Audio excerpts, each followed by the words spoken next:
Cyber cyber cell 2.0 अभियान चलाया गया था, जिसमें जो गुमशुदा मोबाइल था, जो CIR के पोर्टल पे था या डायरेक्ट हमारे थाने में प्राप्त हुआ था, तो उसको कोटा ग्रामीण पुलिस टीम के द्वारा रिकवर किया गया है। अ, आज 114 मोबाइल हमने रिकवर किया है और इसको हम परिवादी जो है उनको सुपुर्द करेंगे, जिसका कुल कीमत 17 लाख से अधिक का है। इस साइबर सेल अभियान में के दौरान पुलिस टीम के द्वारा विभिन्न थानों के द्वारा जागरूकता भी चलाया गया है।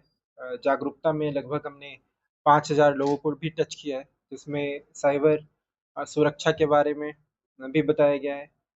अब इस क्रम में अ, अभी पुलिस मुख्यालय के द्वारा एक म्यूल हंटर अभियान भी चलाया गया था, जिसके तहत भी कोटा ग्रामीण के पुलिस के द्वारा FIR भी दर्ज किया गया है और मल्टीपल लोग को उसमें समझाइश भी किया गया है, प्रिवेंटिव एक्शन की भी कार्रवाई किया गया है। आपके माध्यम से लोगों से अपील है, जो आप अपना जो अकाउंट है उसको किसी तरीके से किसी दूसरे को रेंट पे ना दें। किसी भी जो गेमिंग प्लेटफॉर्म है वहाँ पे किसी तरह का पैसा ना लगाएं, अपना अकाउंट को यूज़ ना करें, क्योंकि इस अकाउंट को यूज़ करने में रेंट पे देने पे आपके खिलाफ FIR दर्ज हो सकता है। और ख़ासकर जो यंग लोग हैं उनका केसेस काफ़ी ज़्यादा है। तो ये आपके माध्यम से रिक्वेस्ट है, पेरेंट्स से भी रिक्वेस्ट है, लोगों से भी रिक्वेस्ट है, जो आप इस तरह से अपना बैंक अकाउंट को सुरक्षित रख के खुद इस्तेमाल करें, किसी दूसरे को ना दें। ज़्यादातर कौन से थाने की ज़्यादा मोबाइल है?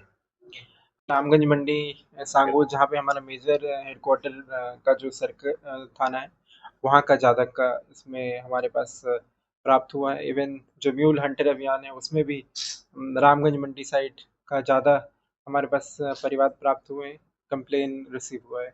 मल्टीमीडिया के साथ में कीपैड मोबाइल हाँ, इसमें जो कीपैड मोबाइल है वो भी है। मल्टीपल टाइम्स ये गुम भी हो जाते हैं या कोई छीन के भी ले जाते हैं, तो इसमें दोनों तरीके के मोबाइल है, मल्टीमीडिया भी है और कीपैड का भी है। इसमें चोरी के कितने मोबाइल हो सकते हैं सर? कुछ आरोपी भी अरेस्ट किए जाए।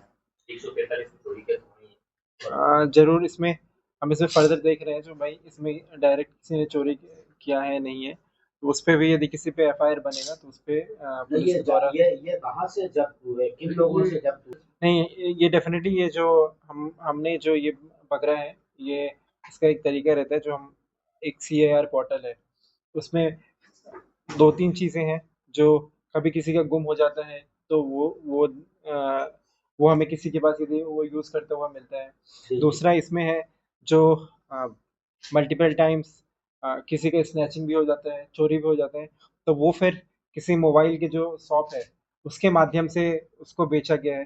तो इसमें जो एक चीज़ आता है, जो मोबाइल के जो शॉप ओनर है उसको हम मुजरिम बनाए या नहीं बनाए, मल्टीपल टाइम्स ये है जो वो डायरेक्टली इसमें इन्वॉल्व नहीं रहते हैं।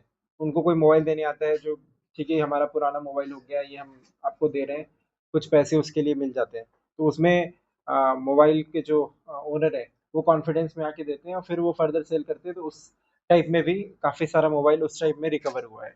तो उनमें से कोई गिरफ्तार नहीं करते कि दुकानदारों को? अल्टीमेटली अब डायरेक्ट यदि इन्वॉल्वमेंट किसी का एक कोई नेक्सस नहीं बन के आता है, तो उसमें फिर हम उसको गिरफ्तार नहीं करते। लेकिन सर एटलीस्ट तो बनता है तो चोरी का मोबाइल है, चोरी का मोबाइल खरीदना तो उसके जिम्मेदारी तो हाँ, है। डेफिनेटली हम उसमें ये चीज़ आइडेंटिफाई करने की कोशिश कर रहे हैं, जो यदि किसी का एक ऑर्गेनाइज तरीके से वो ये यदि यही काम कर रहा है, जो चोरी के मोबाइल खरीद के और आगे बेच रहा है, उस तरह के यदि किसी तरीके का ऑर्गेनाइज तरीके से आते हैं तो उस पर हम कार्रवाई भी करेंगे। वैसे नहीं करेंगे ऑनलाइन किस तरीके हाँ, यदि किसी ने मतलब विदाउट नॉलेज यदि किसी ने यदि कोई परचेस कर लिया है, बेच दिया है, तो उसका डायरेक्ट मतलब वो नहीं है, इन्वॉल्वमेंट नहीं है, यदि बट कोई ऑर्गेनाइज तरीके से ये चोरी का मोबाइल ही लेके आगे बेच रहा है, उसको मॉडिफाई कर रहा है, उस केस में पुलिस के द्वारा कार्रवाई किया जाएगा। सभी को लौटाए जाएंगे सर? हाँ, ये हम लौटाएंगे। कुछ परिवादी यहाँ पे हमारे पास आए भी हैं, उनको हम अभी दे देंगे।